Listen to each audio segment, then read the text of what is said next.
Alright guys, welcome back to Valorant News. The chaos continues in the Valorant world. TenZ is officially back to competitive Valorant, returning to Sentinels, not to the main team, but to the Academy roster. This was leaked a couple of days ago, and now it has become official for the playoffs on the Challenger side. But the big drama again, follow-up to the fluorescent allegations. Former teammates over at Shopify Rebellion come out with a unanimous statement that effectively may act as the final nail in the coffin to this situation. Sinatraa, after much of the drama yesterday, gives his thoughts on the matter as well. Very much enjoyed your thoughts in the comments. Hit the like button if you enjoy. Subscribe if you're new as always. I greatly appreciate it. There is plenty, as always, to get into today. We will begin here with the Esports World Cup qualifiers, because yesterday there were a couple of very important series. Of course, we had Crew, Lev, NRG, 2G. NRG, they get the dub against 2G. Clean little 2-0 win. Of course, we know bringing Scuba in should be a positive thing, I would say, on paper. And Crew took down Lev, of course, the new Lev team. So they've made their changes. It's obviously early days for this roster, but yeah, the decision they made, drop Demon 1,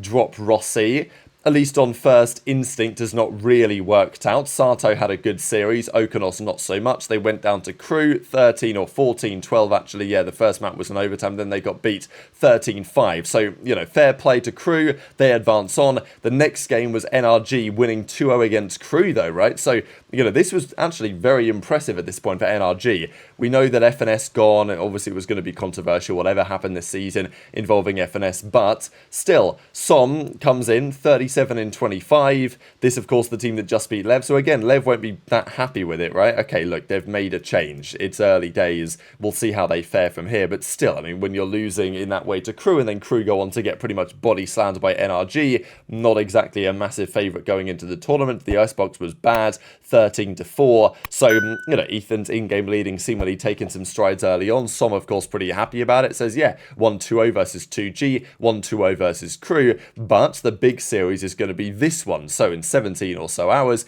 Cloud9 play NRG. And yeah, this is going to be a massive deal, because the winner of this, they qualify through as the final spot in phase 2. Certainly not like, oh, you win this series, you're in. Absolutely not. NRG and Cloud9 will battle to see who's going to face MIBR. And after that, you'll face the winner or the loser, depending of EG 100T. If you win 2 before you lose 2, you make it to the World Cup. That's how that looks. The EMEA qualifiers underway as well. A similar thing, Na'Vi, they made the run. Vitality eliminated again. So, yeah, tough for Vitality. Safe is under, I'd say, serious pressure right now after what's happened recently. And obviously in-game leading the team at all this. Doesn't have a great series here again. They play Gentlemates. They lose a ridiculous first map split, 20-18. This typically would be a decider, right? And honestly, fair play having lost this map to actually bounce back and win the Icebox 13-6. But then they lost the Haven 13-5. So, yeah, that was certainly one of the maps of all time. Kicks with 29 frags, Durka with 30, Less with 30, but not good enough in the end. So Vitality bomb out. Na'Vi then beat Gentlemates 2-1. So it's Foot versus Na'Vi in the similar type of story. BBL, KC, Team Liquid, two of those 4 teams, depending on, well, 2 of these 5 teams, I guess, including Foot and Na'Vi for now, they'll make it to the World Cup. That's how it goes there. And in the Pacific, it's a pretty different setup they've got, and that's getting underway pretty shortly indeed. Yeah, May the 22nd, these matches will begin in the Pacific side to determine the final teams that qualify from that region as well. But let's talk TenZ, because a couple of people pointed this out to me a couple of days ago, and they were like, TenZ has been spotted on this website that shows the Cubit Academy team. And I was like, well, maybe that actually does show what I think it shows. But there was so much else happening that I was like, you know what, I can't talk about this yet. If it happens, I'll talk about it when it happens, like, rather than talking about it in advance. And it seems like, yeah, that's exactly what we have on our hands. So only one man can save tier 2. And guess what, baby? TenZ is back. He sits down in the Cubit Academy jersey. And look, TenZ is back to competing. We couldn't keep him away for too long. Like, he's only stepping in for the playoffs for Cubit Academy. Of course, Scuba's gone, so, you know, changes needed to be made. But Return of the King, TenZ official, will be joining Cubit Academy for the Stage 2 playoffs. So, you know, this is really exciting. Look, you guys know that I come from like a Call of Duty background. We've talked about that for, obviously, I've done that channel for many a year now. And there was always this talk about when Scump retired, as to whether Scump would ever come back. No, you know, ever, even if it was briefly, would he ever come back for just a quick tournament here, quick tournament there if Optic needed him? And it's never happened yet, and maybe it will at some point. He could still do it if he wanted to. TenZ could absolutely still do it if he wanted to, and seemingly in this case he does. So I think TenZ have cooked with this content, really, getting TenZ to come back for Qubit, playing the the playoffs, subbing in for playoffs, streaming the POV, making my Challengers debut. Like, it's really cool. I know that TenZ isn't happy with everything Valorant-wise, but the smile on his face of, coming back to competing for a little bit, it's just difficult, isn't it? Like, I totally understand why TenZ retired. So many good reasons for him to step away. But you can tell that guys like TenZ, just anyone who's a competitor on that level, has a difficult time saying goodbye to it forever. So, the opportunity for TenZ to step back in, have a bit of fun. Look, he's not going to tarnish his legacy. He's not going to ruin his legacy, whatever happens here for Qubit Academy. So, I think it's all good fun. And look, who knows? Maybe he can help them out. Of course, we've got TenZ and Aspas duo queuing up. And obviously, it's pretty scary for the opposition as well. There was an interesting development, as Style says, who's the head coach for the academy over there, excited to coach the GOAT. And Ducko asks, well, is Dapper still the coach? And Style just says no. So I thought that was pretty interesting. And Dapper on his profile, who used to be the coach, of course, he's still got the Sentinel stuff here, but he's got no header. And it doesn't say Sentinels anywhere anymore. So I don't really know if he's still part of Sentinels. It doesn't kind of seem like he is. That'd be pretty interesting if that's actually true. But as ever, intrigued to your thoughts in the comments.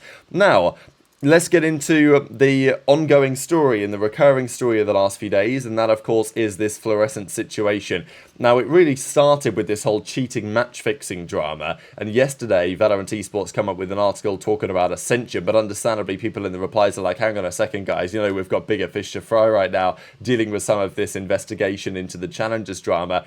And look, that's got to continue in the background. There's not much they can say. There's not much admin can say and do publicly is there for now. And obviously they've got things to talk about as well. But yeah, there will be developments, let's just say. But the big development yesterday was on the Flor stuff. So if you guys haven't seen all the drama, frankly, in the last few days, we've had a couple of documents come out. Kitty put them out there pretty much on behalf of Brick, who is the individual involved on, on the side of these allegations. And Flor then came out with a statement to say, look, vehemently deny the accusations or the allegations. We'll be speaking with legal counsel. And, that's, and then obviously Riot put out their statement, which is causing lots of drama yesterday. But also, now yesterday, Alexis and the entire SR team that used to team with Flor come out with their statement on the matter.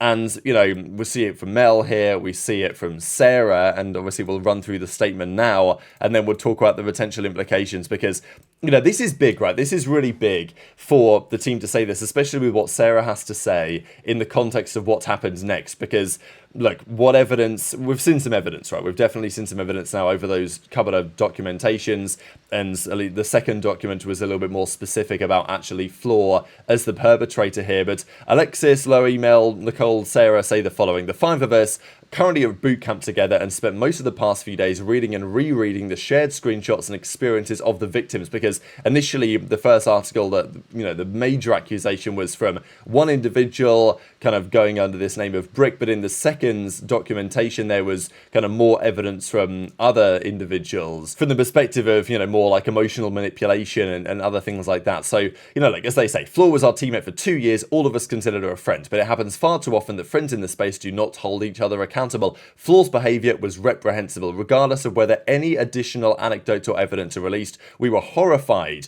reading through the conversations that were shared. To the victims, we believe you. Our thoughts are with you at this time. Although one victim's terrible experiences brought this all to light, screenshots and conversations from older relationships show an undeniable pattern of manipulation, including putting others in an unsafe and compromised position. Please hold off on using this terrible situation as a springboard for discussions on its impact on the GC scene. I'm sure that, like us, many of you are disappointed and let down by someone we all looked up to. However, we should all prioritise supporting the victims in what is an extremely difficult time for them before even beginning to think about how something like this impacts something as trivial as a video game's competitive scene. So I thought a nice statement really from all of them.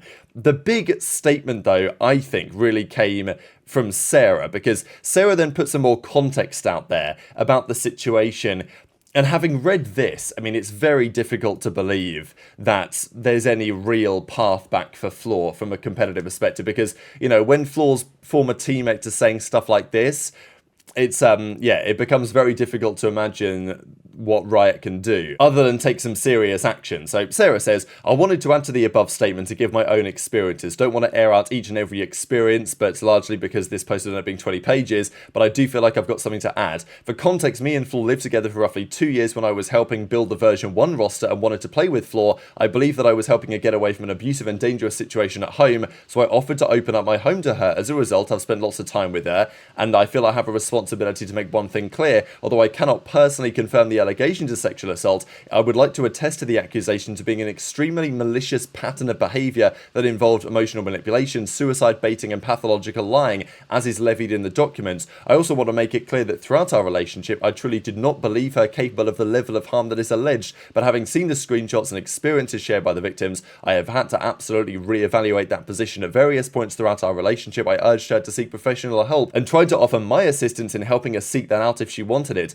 I've cared more about Flor than you can imagine, and processing everything these last few days has taken me a long time. Unfortunately, I've come to realise that my empathy for her was largely taken advantage of, and she was quite skilled and calculating in the ways in which she went around garnering that. I wish more than anything that I could have seen this coming sooner and could have done something about it. As someone who has gone through incredibly similar things in my past relationships, my heart breaks for the victims, and I cannot imagine how difficult this must have been for them. I have so much respect for them coming forward, and would like to urge everyone to do everything they can to offer their support to those affected throughout the investigation. So, you know, look, the original statements was strong from SR, and then Sarah coming out and giving some more personal anecdotes makes it very clear that, you know, like, whatever further documentation, evidence and support comes out, you know, you've now got former teammates saying stuff like this.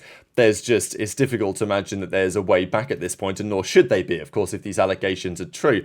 Now, the big drama of yesterday was around the statements, because Valorant Esports made their statement, which is still here, not mentioning Flor, and the reason why was obviously a matter for debate at the time, given that Sinatraa was absolutely named back in the day when kind of, you know, that whole drama unfolded a couple of years ago. Now, Sinatraa, as a result of this, was giving his comments on the matter. Now, like, whether you think these comments are, like, reasonable or fair or whatever, or Sinatra's just, you know, being Sinatraa, at the end of the day, I can understand some of Sinatra's perspective on feeling like he's been treated differently. So I'll share that clip to close out the video. Very much intrigued to your thoughts on all this stuff in the comment section below. Hit the like button if you enjoyed, subscribe if you're new, take care, and I'll see you next time. Even Valorant didn't mention in their message just said competitor. Well, yeah, well, bro, obviously those like type of people get special treatment nowadays. Yeah, is that like cancelable if I say that out loud? That's like obvious. So, you think like you think I should have went trans back then to like save myself? Okay, bro.